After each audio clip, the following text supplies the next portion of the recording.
Mark picked up a napkin and jokingly dabbed at the corner of my mouth. "Here man, you're drooling a bit," he teased. "Oh ha ha," I said, pushing his hand away, but he was right. Seeing Sean in one of Mark's diapers was making me salivate.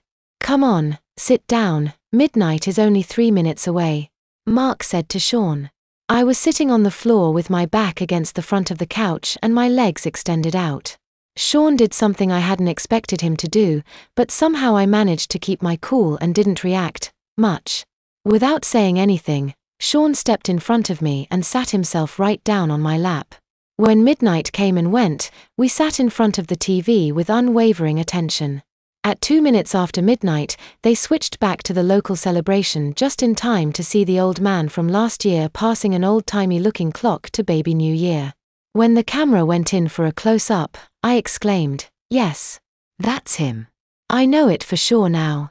I bet he's cold," Sean observed, leaning back against my chest and using my shoulder as a pillow. "I bet he gets beat up at school after holiday break," Mark commented. "I bet he is some kind of actor or something," I added.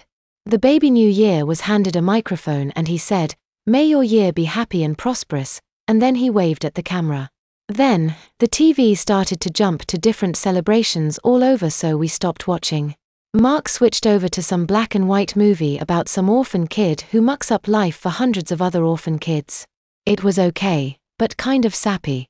When Sean shifted on my lap, I whispered into his ear, "Comfy?" His reply was to snuggle his forehead against my neck. That is how he fell asleep.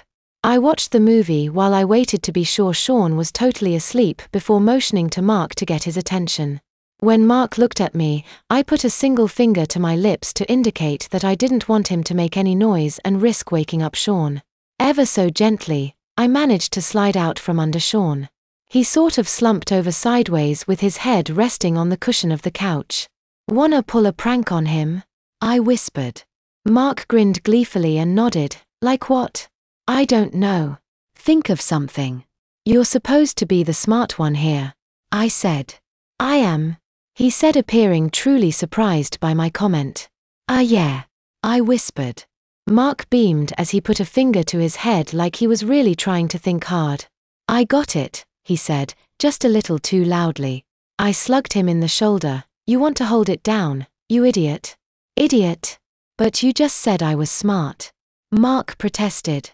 "Yeah, well maybe I was wrong. Now shut up and think of a good prank," I said with a threatening whisper. "Do you have any more of that stuff that you gave to Damien that made him poop so much?" Mark asked. "Naren, besides, Sean is sleeping. We'd have to get him to drink it without waking up," I said. Then Mark got a look in his eyes that reminded me of Jim Carrey when he played the Riddler in Batman. "What?" I asked with a growing grin. Mark smiled most evilly as he said, "Got any instant pudding mix?" That one threw me. "Huh?" I grunted. Well, we could carefully pull open the back of his diaper and pour in the instant pudding. As the diaper gets wet, the pudding mix will be activated and it will be like he pooped, Mark said, rubbing his hands together like some mad cartoon bad guy. Without saying a word, I scrambled to my feet and slipped into the kitchen. Mark followed right behind me. Sure enough, I found 2 boxes of banana, a box of butterscotch and a box of chocolate instant pudding. I immediately dismissed the banana pudding and held up the other 2 boxes. "Butterscotch or chocolate?" I asked. I think both." Mark giggled. "Both?" I said. "I love it. Let's do it." Now, coming up with the idea turned out to be the easy part of the prank, because every time we would pull even the slightest bit on the back of Sean's diaper, he would act like he was about to wake up. We tried several times and we were both getting frustrated when Sean suddenly rolled right over and snuggled up against me. I think at first, Mark and my hearts stopped, but we quickly realized that Sean was still out cold.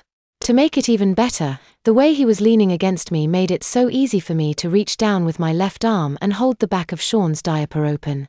First, Mark poured in the butterscotch pudding so incredibly slowly. Sean didn't budge or make a sound. Then, in went the chocolate pudding, just as easily and just as slowly.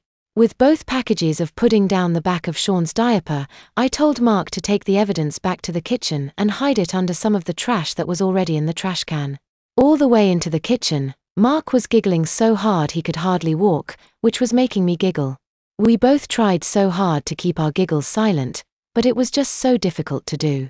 Eventually, Sean rolled off of me and I took the opportunity to get into my sleeping bag.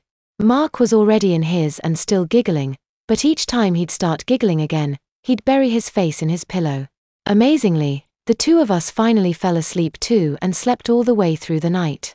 Unfortunately, we both slept too soundly because we didn't hear Sean wake up before us.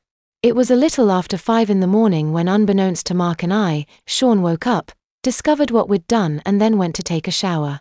But that wasn't the end of it, not even close. When Sean was done with his shower, he got dressed and then he got even. My dad has always been an early bird. He's usually up before 5 a.m. New Year's morning was no different. When Sean returned from taking a shower, he found my dad sitting at the kitchen table drinking coffee and reading the morning paper. He told my dad what we'd done to him and I guess Sean was pretty hot about it, and my dad told him that he'd help him get even with us. While we slept quietly, the two of them went out to the garage, got a couple buckets, and then went outside to fill them up with snow. Now you might remember that we all went to sleep not wearing our pajamas, so all Mark was wearing was his wet diaper and all I was wearing was my underwear and socks. Sean and my dad unzipped our sleeping bags, pulled them open and at the same time, they each dumped a bucket of snow onto us. I woke up screaming. Mark, on the other hand, woke up, jumped up and ran to my bedroom. I think he was more embarrassed to be seen in his diaper than he was upset that our prank backfired on us. That's what you get for the pudding. Sean laughed and gave my dad a high five. Dad! I whined when I realized that he'd helped Sean. Ma! Dad imitated my whine. With my teeth chattering, I ran to the bathroom to take a hot shower but found that Mark was already in there, so I had to settle with jumping into my bed and covering up to try and warm up my body.